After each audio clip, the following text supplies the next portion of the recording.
আসসালামু আলাইকুম। পুরুষরা যেমন স্বপ্ন দেখতে পছন্দ করে, ঠিক তেমনি বাস্তবায়ন করতে আরো বেশি পছন্দ করে। অপরপক্ষে নারীরা চেষ্টা করে কিভাবে একজন পুরুষকে তার স্বপ্নের পথে পৌঁছে দেওয়া যায় সেদিকে সর্বাত্মক চেষ্টা করার জন্য।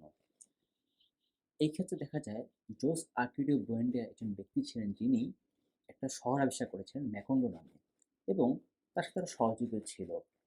যখন তিনি তার সহযোগীদের নিয়ে সেই ম্যাকোন্ডো শহরে প্রবেশ করেন এবং তিনি চেয়েছিলেন এই শহরটাকে নিজের মতো গড়ে তুলতে এবং সেই চেষ্টা তিনি অব্যাহত রেখেছিলেন এবং যখন সেখানে জনসংখ্যা বাড়তে থাকে তিনি চেষ্টা করেছিলেন যে এই শহরটাকে বহির্বিশ্বের সমস্ত প্রযুক্তি থেকে দূরে রাখতে। তিনি চেয়েছিলেন যে তিনি নিজে কিছু প্রযুক্তি তৈরি করবেন, যেই প্রযুক্তির মাধ্যমে তিনি বহির্বিশ্বের সাথে যোগাযোগ অক্ষুণ্ণ রাখতে পারবেন।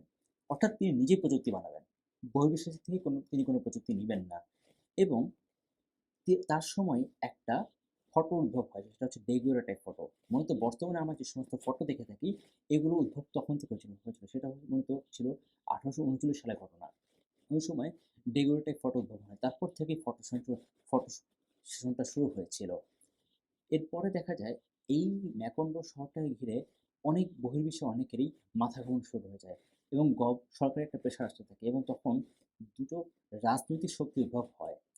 একটা হচ্ছে কনজারভেটিভ, একটা হচ্ছে লিবারাল এবং এই রাজনৈতিক শক্তির এই দ্বৈত রাজনৈতিক শক্তির উদ্ভাবনের ফলে তখন একটা যুদ্ধের মতো সংঘাত সৃষ্টি হয় এবং এতে প্রচুর ক্ষয়ক্ষতি হয় এবং এর কিছু বছর পরেই দেখা যায় যে সেই ম্যাকোন্ডো শহরটাকে ঘিরে বিদেশি কিছু কোম্পানির আবির্ভাব হতে শুরু করে সেই সেই ম্যাকোন্ডো শহরটাতে এবং এই বিদেশি কোম্পানিগুলো যেটা করার চেষ্টা করছে সেটা হচ্ছে তারা তাদের দেশে কিছু লোক সেখানে সেই ম্যাকোন্ডো শহরটাতে নিয়ে এসেছিল এবং এতে সেই ম্যাকোন্ডো শহরটাতে অনেক ধরনের বিশৃঙ্খলা শুরু হয়। যে বিশৃঙ্খলা খুব বাজে জায়গায় রূপ নেয় এবং তারা ম্যাকোন্ডো শহরে কিছু কর্মীকে নিজেদের কোম্পানিতে নিয়ে যায়। যার ফলে তারা চাচ্ছিল ম্যাকোন্ডোটাকে সম্পূর্ণভাবে কব্জা করার জন্য।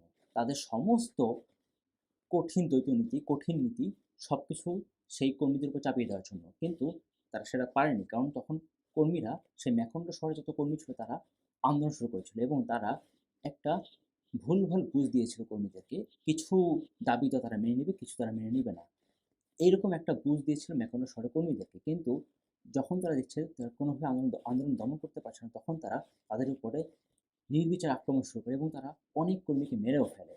এর কিছুদিন পরেই দেখা যায় যে তারা সেই ম্যাকোন্ডো শহর থেকে তারা চলেও যায় এবং জোসেফ গোয়েন্ডিয়া চেয়েছিলেন তার স্বপ্নগুলোকে বাস্তবায়ন করার জন্য। তিনি সেটা কিছুটা পেরেছেন, কিছুটা উনি করতেও পারেননি। কিন্তু তার পরবর্তী বংশধরেরা সেই কাজটা করে দেখিয়েছে এবং সেটা খুব ভালোভাবে করিয়ে দেখিয়েছে। কাল্পনিক চরিত্রকে ব্যবহার করে কিভাবে প্রকৃত চরিত্রে ফুটিয়ে তোলা যায় সেটা এই উপন্যাসে দেখানো হয়েছে, যেটা গ্যাব্রিয়েল গার্সিয়া মার্কুজ খুব ভালো করেই জানেন। এবং দেখা যায় যে একটা দেশ বা জাতি গঠনে একজন পুরুষের ভূমিকা কতটুকু এবং একজন নারীর ভূমিকা কতটুকু সেটা খুব সুন্দরভাবে এখানে দেখিয়ে দেওয়া হয়েছে এবং স্ত্রীর ভালোবাসা একজন পুরুষের জন্য যে খুব বেশি পরিমাণে দরকার, বিশেষ করে একজন পুরুষের উন্নতি করার জন্য, সেটা সুন্দরভাবে এখানে দেখিয়ে দেওয়া হয়েছে এবং দেখা যায় যে একটা প্রজন্ম যখন একটা কাজ বা একটা জাতিকে খুব উপরে নিয়ে যাচ্ছে, ঠিক তার পরবর্তী প্রজন্ম এসে দেখা যায় যে উন্নতি তো করতেই পারছে না, বরং যেটা ছিল সেটাও তারা ধরে রাখতে পারছে না এবং আরও দেখা যায় যে ঠিক তার পরবর্তী প্রজন্ম এসে ওই কাজটাই করছে এবং আরও ভালোভাবে খুব সুন্দরভাবে সে কাজটা সে করতে পারছে। এই উপন্যাসটি মূলত অনেক তথ্যে পরিপূর্ণ এবং এই উপন্যাসে যা আছে তা সবই আমাদের জানা। কিন্তু সেই জানাটাকে কত সুন্দর করে জানা যায় সেটাই মূলত এইখানে দেখানো হয়েছে এবং আমি বলব যে আপনারা এই উপন্যাসটি যখন পড়বেন তখন আপনারা দেখবেন যে এটা আমাদের জীবন সম্পর্কে কথা বলছে এবং জীবনটা যে কত সুন্দর করে চালানো যায়, গোছানো যায় সেটাই এখানে দেখানো হয়েছে। এর থেকে ভিন্ন কিছুই উপন্যাসে নেই। তবে এই উপন্যাসটা অনেক গভীর চিন্তার উপন্যাস। তো যার কারণে একটু মনোযোগ সহকারে উপন্যাসটা পড়তে হবে। নতুবা আপনি এই উপন্যাসটিতে শুধু হতাশই হবেন। কারণ এই উপন্যাস অনেকটা গভীর চিন্তার এবং আপনি যদি এই উপন্যাসটা মনোযোগ সহকারে না পড়তে পারেন তাহলে এই উপন্যাসটা আপনি কিছুই বুঝবেন না তার কথা। তো আশা করি আপনি এই উপন্যাসটি পড়বেন এবং আমার ভিডিওটি কীরকম লাগলো সেটা অবশ্যই কমেন্ট বক্সে জানাবেন। আজকের মতো এখানেই বিদায় নিচ্ছি। আসসালামু আলাইকুম। আল্লাহ হাফেজ। ভালো থাকবেন।